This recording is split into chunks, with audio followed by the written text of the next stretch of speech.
Good morning, good afternoon, and good evening, wherever in the world you may be. I was going to have a say today about a topic that would seem to be becoming ever more popular with each passing day, it would seem. And that is, of course, feminism. Now, plenty of people cover this subject, I know, and I'm sure you do. But really, it's been going on predominantly across the pond, so it hasn't impacted much over here, and I didn't feel it was necessary to have to cover it, what again, with the amount of people that already are.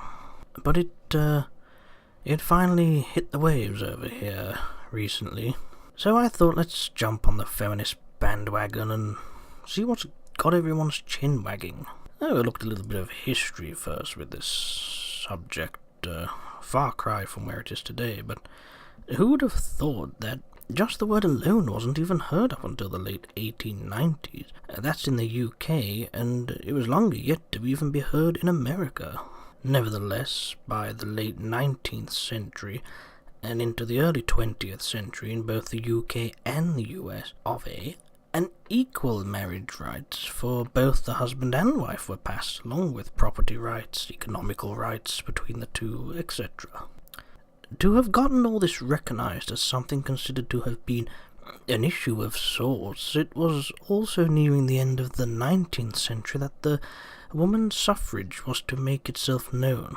This was formulated primarily by women of the British, Australasian and New Zealand colonies. As the groups manifested a stronghold in their numbers regarding what it was they had to say, and the persistence to back it up also, it's not surprising that women soon enough gained the rights to vote in the late 1800s in New Zealand and around the early 1900s in the land of Oz. Back on home turf, the now fully established suffragettes continued to campaign further, mainly for women's political voting rights and so on, as I'm sure you can imagine.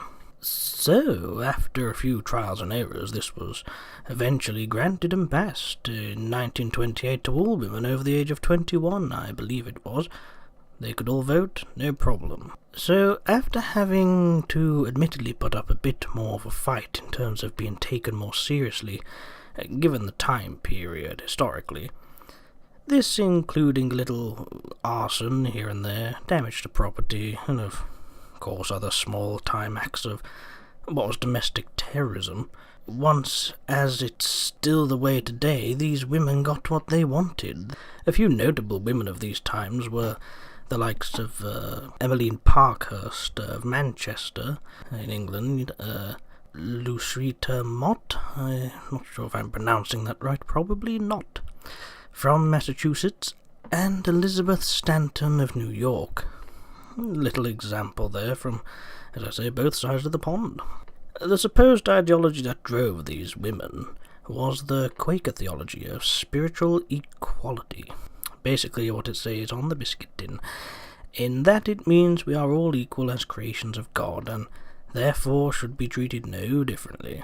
Taking God out of the picture, I couldn't agree more on a less spiritual and more biological outlook, let's say, and despite some of the obvious physical differences between the sexes, again this adds to my support of some of what's been mentioned.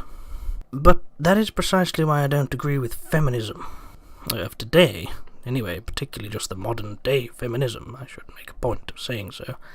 In the USA, the feminist move is believed to have ended after the passing of the 19th century amendment to the Constitution granting women the right to vote in all states.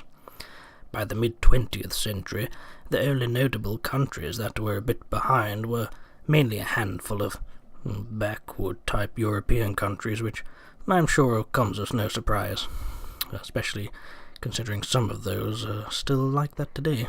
But looking at this from a general point of view, it's fair to say that these women truly felt there was cause to fight for rights, and I'm sure it can't be argued that given the time periods, as mentioned, yes, I'm sure women did want more opportunities and wanted to be heard, and after a few tears and tantrums they eventually got what they wanted, more or less.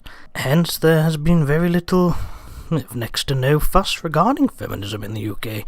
at least for a very long time, to my knowledge.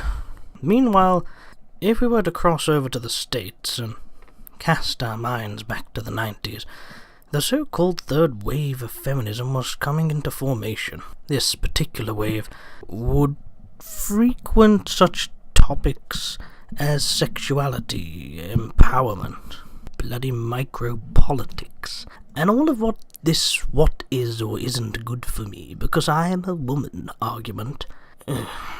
It was also around this time that a number of black female activists were to appear out of the woodwork and come up with their own ideologies, which cited such things as there were no differences between the sexes, along with beliefs that there was race-related differences involved too.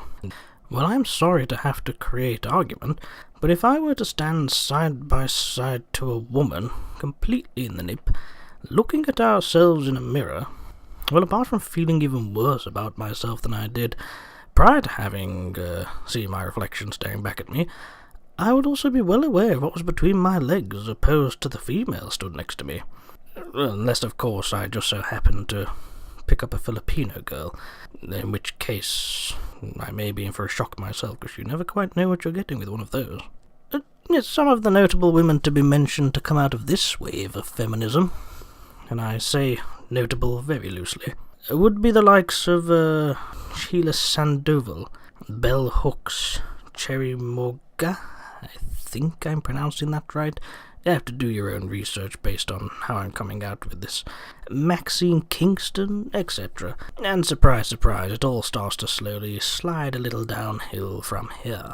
Much of what was being spouted by feminists now was beginning to fall on deaf ears. It was either all the same rubbish, or they simply were asking for things that was either granted to them already based on all the prior movements, granted on the grounds that there was no boundaries preventing them from obtaining what it was they were asking for in the first place, or it just simply didn't really have much to do with the feminist movement for what it once stood for.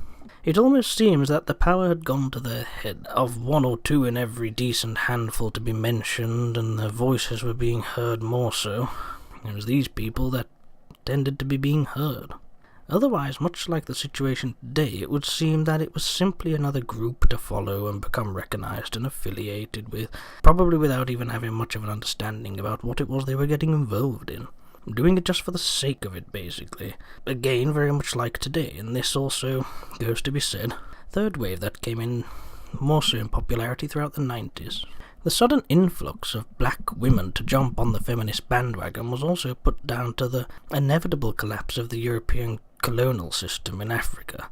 And this was happening also in parts of Latin America, Southeast Asia, and the Caribbean. So somehow, as is often the way, this seemed to cause some slight race tensions. A number of feminist black women were pointing out that early recognized feminists were mainly all white women, so of course it was now argued that this was colonial oppression. With that being said, let's just skip forward to the present day.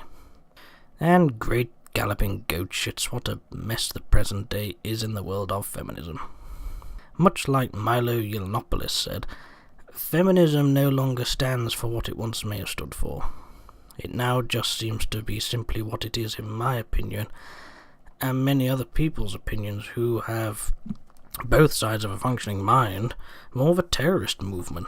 A terrorist movement run by mindless zombie-like morons or overly dramatic hypocrites who don't seem to have the first clue about what it is they're talking about. All I can say is that despite the so-called third wave of feminism vomiting up some controversial characters, the modern-day feminists are just vile in every which way. Be it YouTube channels dedicated to teaching children that they could choose their sexes from one day to the next, or the likes of people going out of their way to make death threats, and in some cases actually go out and hurt people, which, as I say, we're now seeing is becoming something of a frequent thing. Destroy public or private property, and all in the supposed support of feminism. It's truly getting out of hand, to say the least. Over here in the UK, we have only now started to hear of the goings-on in relation to feminism, along with Black Lives Matter, due to Donald Trump, of course, now being president and so on. And all of this has come about due to the protests turned riots that have been occurring over there. I've been somewhat updated a little, more so myself, as I've watched much of the feminist activism here on YouTube for some time, so I've been somewhat aware of it, but I was hesitant really to have a say on the matter, as it's simply not considered a big thing over here.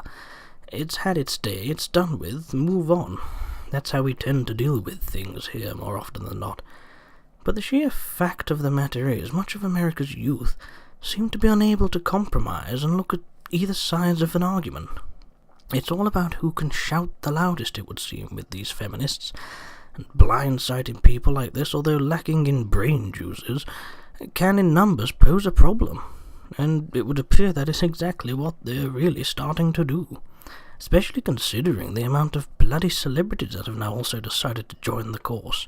But then again, I suppose that should have been expected, as most self-centered celebrities will just go on with whatever's popular at the time in order to gain more media attention and so on, such as that old bag of snakes Madonna, completely talentless Miley Cyrus, don't get enough attention Shia LaBeouf, basically, and the terrible eyebrow actress that is our very own Emma Watson.